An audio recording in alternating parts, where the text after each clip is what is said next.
Africa, tujikaze, tujikaze, America, tujikaze, tujikaze, jikaze. You are listening to African Father. Greetings, beautiful people. My name is Simon Javan Okelo. I'm excited to be here with you for another episode of the African Father in America podcast, and this is episode 53. I'm really privileged to be here with my brother, Author Emmanuel Kulu Jr., who is an African historian from Cameroon. He is a Zulu, Bantu Tribe, and he's been a career social worker. He's also studied deeply African lineage, and today we are going to really dig deep into his story, why this work of, presenting the true African imagery of ancient Egypt is something he's deeply committed to. We will talk about, his story, and then we will talk about what fatherhood means to him, and also how you can stay connected with him. So with that, I want to welcome you, my brother Emmanuel, and I want you to just think of a moment when you are maybe 8 to 12 years old, where you had the vision that one day you'd be leading this conversation about ancient Egypt, and being a leader that people look up to. From some of the conversations I've been hearing you lead on Clubhouse, some of the research I've done around the universities and places you've spoken at here in the US, and also just listening to the struggles that building this body of work has presented to you. I thought that it would be good for you to paint a picture and maybe share with us some sounds and colors of that moment when you felt as a kid that one day you'd be doing what you're doing now. Yeah, brother, it's a blessing to be here with you. Number one, back when I was in, I want to say fourth grade, elementary school, I want to say that. Mm-hmm. And my father, we decided to do a project on King Tut. So what I did, I put together, the gold spray paint, and my father made sure that we painted King Face's Tut black African. Mm. Now, it wasn't black skin. He was a brown skin, obviously, but as we consider black today. Mm. And I took the project to school, and I got a B-. Now, I looked at every other project, and I said, why didn't I get an A+? It was the most creative out of all of the projects. We created the facial structure through painting, and we carved it with cardboard. So we made it very detailed and very nice. So I was like, why did I get a B-? And my teacher said it was historically inaccurate because of the blackface. And my father came to school and refuted that. And I recall him debating with my teacher about this. And that stuck with me growing up. And I remember from then on that I was interested in restoring the true African history of ancient Egypt, the origins of ancient Kemet. So that was something that started and created that fire in me. Wow. Thank you. Take me back to that moment, actually. If you can remember, the color of the clothes that your father was wearing, and maybe where exactly this was happening, what was the smell like around there? Take me for a journey there. Now, that day he came in, my father always wore this brute cologne. And he came to the school, and he was just really excited to see, what would happen with the project and whatnot. And I just remember he had on his work outfit from work. He worked at General Electric. So he had on his work clothes and things like that, but he had on his brute cologne. and he had on a baseball cap. So when that conversation happened, I just remember being in the car with him and him telling me to remember your royal ancestors back home. Sometimes in this country, it's going to be painted differently than it should be because of Eurocentrism. And I'm a young boy who didn't even know what Eurocentrism was in those days. But my father was very educated, and he took every opportunity to educate us on things that was happening around us. He had a really big issue with us always learning about transatlantic slave trade and not learning about our African royalty. He wanted us to reclaim that at a very young age. And he used to always say to me, what is 400 years of slavery compared to 3,000 years of African royalty? And that right there, I wanted to share with my African American brothers and sisters, as well as my brothers and sisters in the diaspora. Wow. Yeah, you're very good at communicating what you have to say. Yeah. And it's really due to both of my parents. It's due to both of them. You know, my mother, she was she was affiliated with the civil rights movement.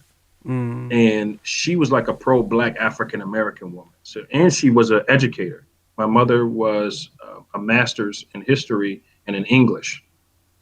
And she became a principal for 20 years, and she was a teacher for 40 years.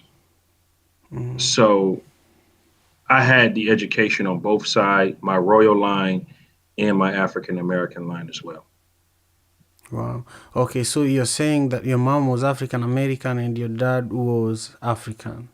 My dad was from Cameroon. From Cameroon, yeah. Yes. Okay. My father played for the Indomitable Lions, the football right? team. Was it during the time of Roger Miller? Roger Miller, yes, they were teammates. Man. They have pictures together. He played with Roger Miller in the 60s in Boya.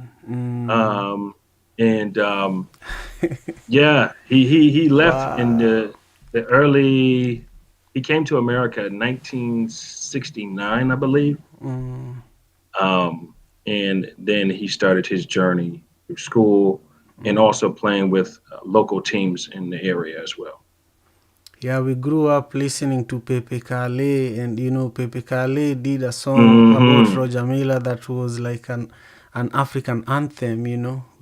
Yeah. Wow. And Cameroon is still one of the greatest soccer teams, of course, in the African in the African tournaments. Yes.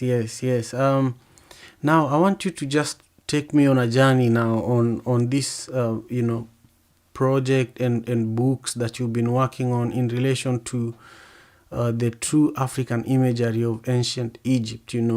I want you to educate me and also educate anyone who is watching this conversation about the truth according to the work that you've done. I just want to give you time, and I'll ask questions where I can, for you to be able to really take us on a journey on what is it that you've discovered during your research and the 2 books that you've authored, and what is it that we should know, what is it that you've discovered that we should know, and then what are some of the exciting responses you've received since you started sharing this information. And then last, we will talk about some of the challenges and the threats that you've faced. Well, when you take this trip to Africa or Egypt in North Africa, right? And you go to these museums, I couldn't help but realize that every statue I was looking at resembled myself, resembled you, our features. And I also noticed that they painted themselves like yourself, like me, like my mother, like my father. Hold on for a second. Let's take a few steps backwards. Where it was the museums? I just want to make sure I get that right. The Aswan museums and Cairo museums, Uh-huh. and Uh-huh. also Luxor as well. So all of these museums, you can clearly see the African features just from looking. Digging on the historical standpoint, you have to go to how they depicted themselves, what they wrote about themselves, what their land was called. Their land was not originally called Egypt. Egypt came about when the Greeks took over Egypt and they called it Egyptus, which was later translated into Egypt. So the ancient Egyptians actually called their land Kemet, and they were called the Kemites. And Kemet means land of the blacks. Some people tried to say that they meant the soil. The soil was black, but it just wouldn't make sense because all soil was black. Right. So they were referring to who they were as a people. So that's one thing that came up. Now we can go into Greek historians that wrote about this matter. Herodotus, Aristotle, Arminius Marcellinus, all of these, by unanimous testimony, wrote that the ancient Egyptians were black-skinned and woolly hair by their appearance. So it was very clear that the Greeks who saw the Egyptians clearly knew them to be black Africans. And even Herodotus mentioned that he did not know who was before the other, the Egyptian or the Ethiopian. And when we refer to the Ethiopian, we're referring to ancient Kush, or what we call Sudan to this day. And they couldn't tell the difference between the two nations because they were the same. They looked the same, so to speak. Now, the people of Sudan may have been a bit darker, but they also were African, just like the Egyptians were. So, by unanimous testimony, Greek historians, ancient Egyptian inscriptions, what they called their land, all originate with Black Africa. So, this is what took me on this path to show our great history that has been stolen from Africa. So then when you say stolen, who do you think stole it? Because I just want us to talk a little bit about that. And also, once we talk about that, I want to talk about, some of the successes you've had since you started revealing this stolen history. So let's talk about who stole it a little. Well, when Europe came into, first of all, let's go into the historical part of it. Egypt has been conquered several times, probably over a dozen times. So you're talking about the Greeks, the Vandals, the Romans, the Persians, the Hyksos had a run. They had 100-year run in Egypt, and all the way down to French, Turks, and the modern day Arab invasion into Egypt. So what happened at that time, the Sahara was at one point a very fertile land. And as the desert started to dry up, the Sahara was not always a desert. It was a very fertile land at one point. But as it started to dry up, many of the native Egyptians went south for better land. So you have records of many Egyptian people that ended up in Mali, that ended up in modern day Ethiopia, which was called the land of Punt, Somaliland, Cameroon, Nigeria. Many of these Egyptian people traveled and went into Central Africa, South Africa, also freeing Roman oppression as well. So that happened. Now you go down to colonization. When scholars try to connect biblical studies with ancient Egypt, they had to separate Egypt from Black Africa.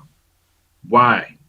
They had to do this because if they were to make the connection between ancient Egypt and Black Africa, that would clearly indicate that the Africa was connected with the ancient Israelites as well. So creating this new narrative that Israel was white, that Egypt was white, and North Africa was white. And then they created this in the 1950s, Sub-Saharan Africa or Black Africa, which was south of the Sahara. So they had to create these narratives. And the people who you mentioned for doing this were archaeologists from Europe who started this. And eventually they got rid of the theory of Egyptians being European and just say they were Middle Eastern, to more support the modern day Arab invasion of ancient Egypt. Wow. How long has it taken you to get, to get to this point with this work? And also, let's talk about some of the victories, like some of the ways that you feel this project has, helped you accomplish some of your dreams, at a personal level. But speak about also where you feel that you can get support, what kind of support you're looking for at the moment with this work. And also, I want to give a shout out to quite a few of our friends who are joining us. We have Wendy Ma, who is saying peace. She's joining us on YouTube. Then we have Nathaniel E. Mengist. I think this is Nat. He's an amazing brother here in Seattle, Washington. So thank you all who are tuned in on YouTube. We appreciate your presence. Okay, my brother. Some of the successes, being able to put a published novel out, to show the true African imagery, to show an African man as the Pharaoh, that's powerful. It's the first time historical fiction has ever depicted Egypt in such a fashion. Yeah. And for those who are interested in knowing how the book cover looks, here, I can just put it up here. Yeah. The cover of this brother here. Sudanese brother was the model that we decided to use. Yeah, can you lift it up and just put it, just keep it there for a moment. Yeah, right, yeah.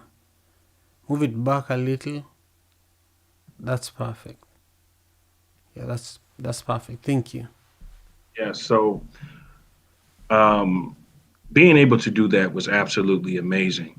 Yeah. And it was empowering to everyone who bought it to look at themselves and see themselves into history.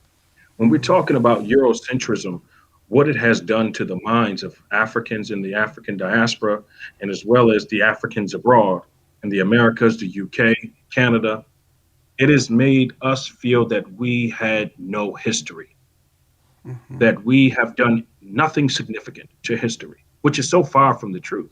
It's because terrible. Africa, it's very terrible. So to be able to have a published novel that puts that out, have people receive the book, feel the book, see themselves in this time, was the biggest success for me. Where I can receive more support is being able to get it to my brothers and sisters back home. Yeah, it's not enough.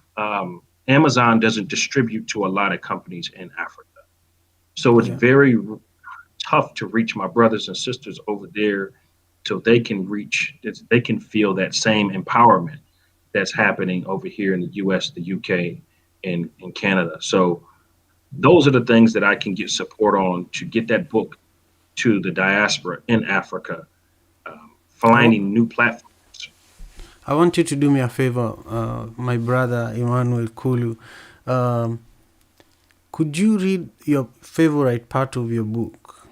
Just whether it's just a paragraph, so that our audience members can just have a feel of your work. And I also want to let those who are joining us on YouTube to know that we will have an after party on Clubhouse.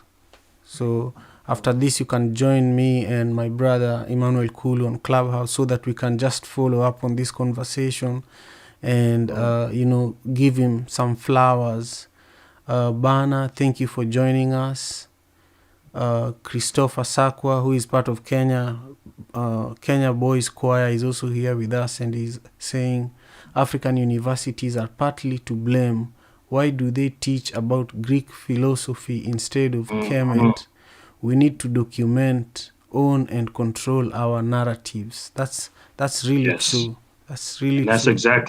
exactly what we're trying to do over here in the United States. Right. So I'm going to read an excerpt from the book. Please. It's called "The Wrath of the Queen Comes to Nubia." In the cold on a rainy evening, Hatshepsut rode behind the supreme forces in a golden war chariot as they made way to Nubia. Hatshepsut dispatched a messenger to the Nubian camp with deceptive news.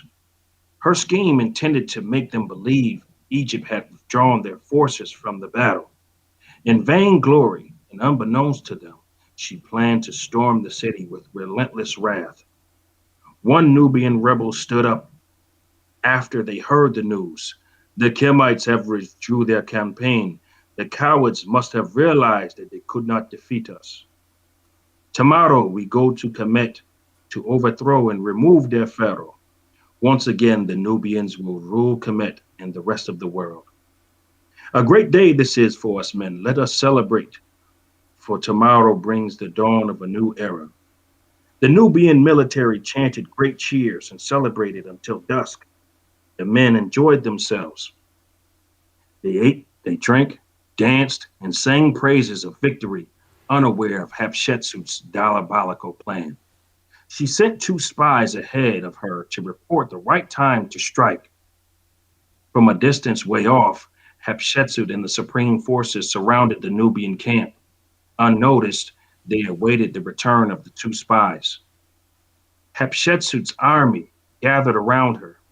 On this day, we shall take no prisoners, destroy everyone, and show no mercy. As you have heard, the plan is to storm upon Kemet tomorrow. We must eliminate them and end this tonight. Your queen is with you.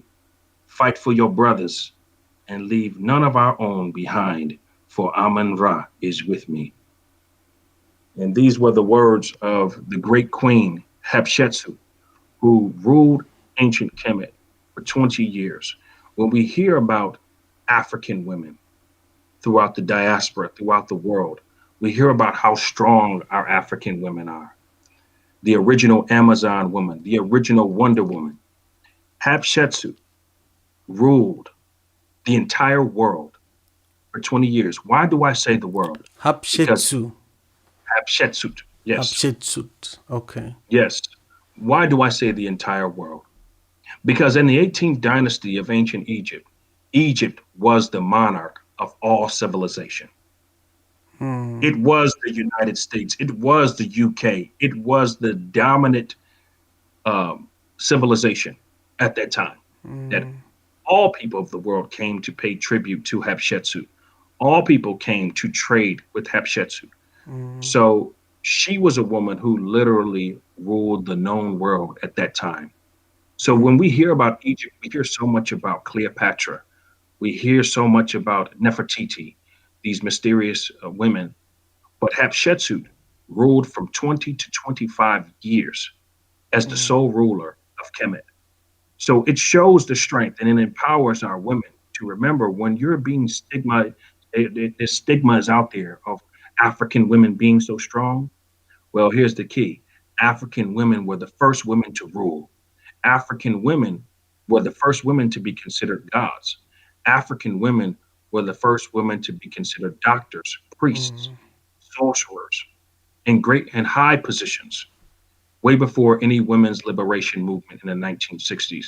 So African women were doing remarkable things throughout history. I mean, just to name a few, Yaya Shantaway, Queen Imani Reyes, who held off the Nubians, Hatshepsut, as I mentioned, Nefertiti, Queen Ta. We can go on these great Queen Nandi. We can go on and on. Queen of Sheba. We can go all day with queens who were ruling in African civilizations that were thriving. Thank you. Thank you, my brother. I feel like I've traveled for centuries and centuries since I started listening to you. Wow. Beautiful history. Beautiful. I want you to talk to other African fathers like you, other young brothers who are watching this, who will listen to us later on iTunes. You know, there is always this perception that black fathers are not present. Black fathers are deadbeat fathers. You know, I wanted you to speak to that a little bit, and also just speak to fatherhood. Do you think it's an important role? And say something to young fathers who are watching us right now. Yes, as a father of three, one son and two girls, you know, fatherhood is so important to our children. Connecting with our history is so important, and allowing them not to just be taught by the schools, but our role in teaching our children is so pivotal. There's things that I remember since I was 3 years old because my father was always took an opportunity to educate me on my history, where I came from, whether it was sports, whether it was just a kind word, encouragement. These are things that I pass along to my children. In our history, we didn't have to write things down. Stories were passed down from generation to generation, and it was mostly passed to the elder male.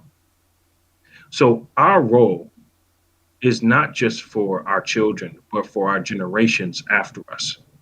I still sing African songs to my children that were passed down to me, that was sang to from my father to from his father, from his father to his father, and were just passed down. It's so key to bring forth a dawn of a new tradition. This stigma of black men not being there for their children, it must be put to an end. And the way we put it to an end is by holding our brothers and sisters accountable for what we do. And also, we have to do a better job as a community. There's this notion that mind your own business notion. But it took my neighborhood to help raise me. It took my brothers and sisters, my uncles, my aunts from the diaspora to help raise me. So we are a family as people. And when you see one of us in a struggle, we must reach our hand out to help those brothers. A lot of things are happening in the world with black men. The war is on us. The war is on the black man to destroy the family. Without the father in the household, I mean, you have welfare systems that are in place to keep the father out of the household. Why? Because it disrupts the stability of the home. And in turn, it's causing our women to fend for themselves. And it makes it very difficult. If God created man and woman, and whether we believe man is the head of the household or not, both have a significant role. That's true. The woman has she is the nurturer. The man is the teacher of the family. Whatever usually that father is passed down to the children, and mom nurtures them through it. So without either or, this child is going to have struggle. So it's very important for us fathers to be there for our children, to show love, to show compassion, and to constantly take every opportunity to motivate and teach.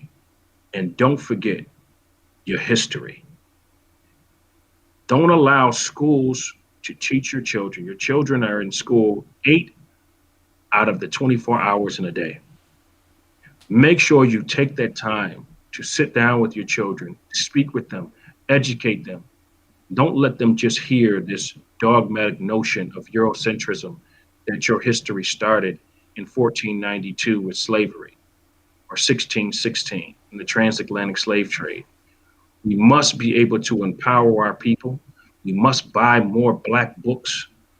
We must get more children books out there for our children to see ourselves in high places. So that would be my advice to all the fathers out there. Never give up. It's going to be tough, but whatever you're going through is going to make you stronger in the end. Go through it and fight for your children and fight for your generations. Man, thank you. I felt that you are talking to me directly. Well, now I want you to share with us the biggest challenge you faced in doing this work, because I heard you speak about, the ways that even your life was threatened in Egypt while you're researching this work, and then follow that up with how people who are watching can support you, where they can get your books, and how they can stay connected with you. Yes. Yeah, obviously, when the cover was released,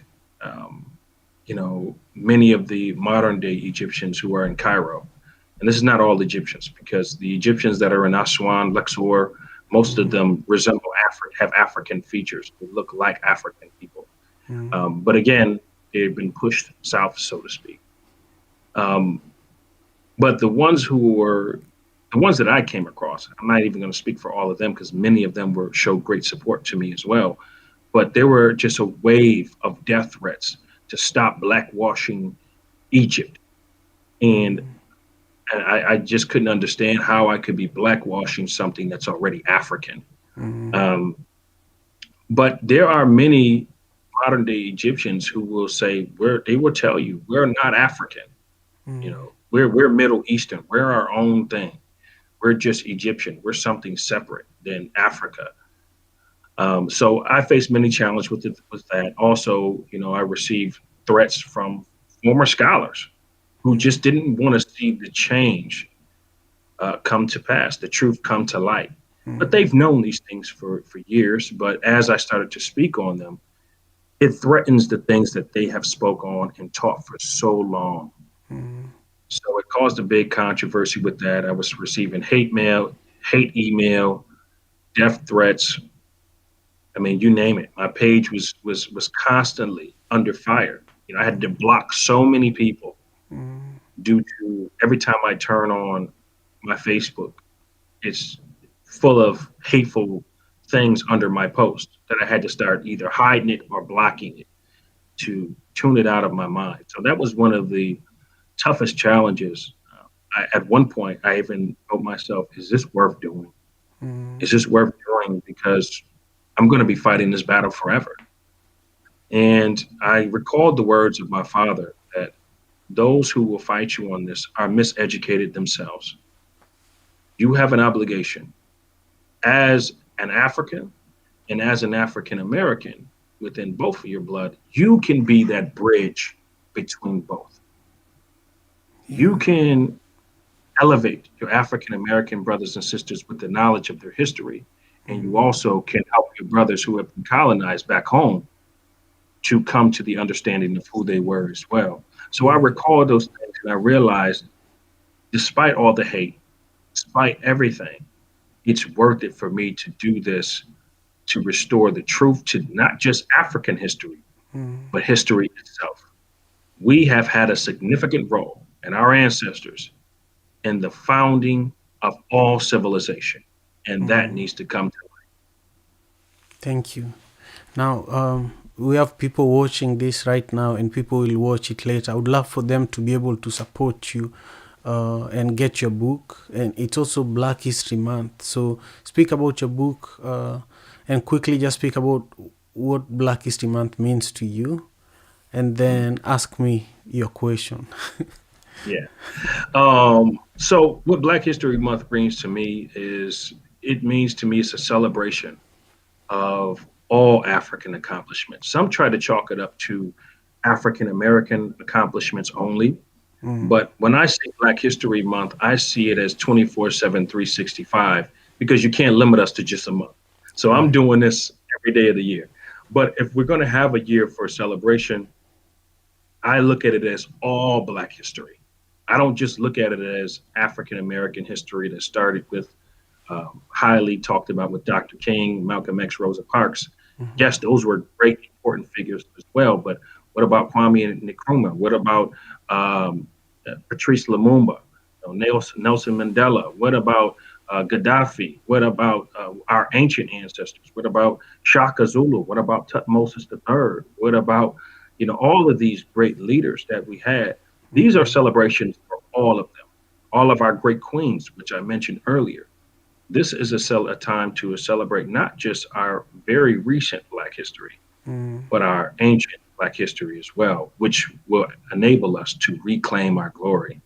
So how you can support the movement is go to www.iblackpharaoh.com. You can hit us up on PayPal at gbossy716@gmail. We always accept donations. We would greatly appreciate that. That's gbossy716@gmail.com. That's our PayPal. If you use Cash App, you can also donate to us on $iBlackPharaoh, and we can receive a donation there. To receive the book, you can get I Black Pharaoh Rise to Power on Amazon right now. It's Amazon UK, Amazon CA, Amazon US as well, Amazon.com if you want to do that. You can get it on Pennant Publications. You can also get it on Barnes & Nobles, Indigo if you're in Canada, and we're also in South Africa as well. So please support the novel. The goal is to become a bestseller. And our next book that we have out is the second edition of I Black Pharaoh. It is I Black Pharaoh Golden Age of Triumph, which is the second edition of I Black Pharaoh Rise to Power, which will have illustrated pictures. So now you'll have the opportunity to literally see the African imagery in the book as well, in this new golden edition that will be coming out. The book will be 14 karat gold paint on the book. So it's going to be a very high quality book. It's going to have 20 illustrations inside of it and 2 extra chapters to the original book. Some more biblical breakdowns in it as well, and also some explanations on Kemet and some archaeological explanations as well. Thank you, my brother. This was a beautiful, beautiful evening. We talked about, Author Emmanuel Kulu Jr.'s story, why as a young kid, his dad inspired him to do the work that he's currently doing. It was just a conversation between his dad and his teacher that really inspired this amazing body of work that we all just dived into. I want to thank you all for staying here with me, spending your Saturday evening if you're in the Pacific Northwest, or if you're in Africa, spending your Sunday morning with us. It means a lot. Please make sure you support the African Father in America podcast, subscribe, and share this live stream with everyone that you can, share it with, especially those who you feel that are in alignment with some of the things that we were discussing. I'm just grateful, and I'll see you again next Saturday. I will be having a conversation with Papa Bingi, and Papa Bingi is the founder of Shashamane Dread Brothers Promotion, which was one of the first reggae sound systems in Africa, and I'm really excited about that. With that, have a wonderful evening. I'll see you all soon. Thank you so much, my brother Emmanuel. Thank you, brother. Thank you. Father in America. Tujikaze, tujikaze, jikaze. Tujikaze, tujikaze, jikaze.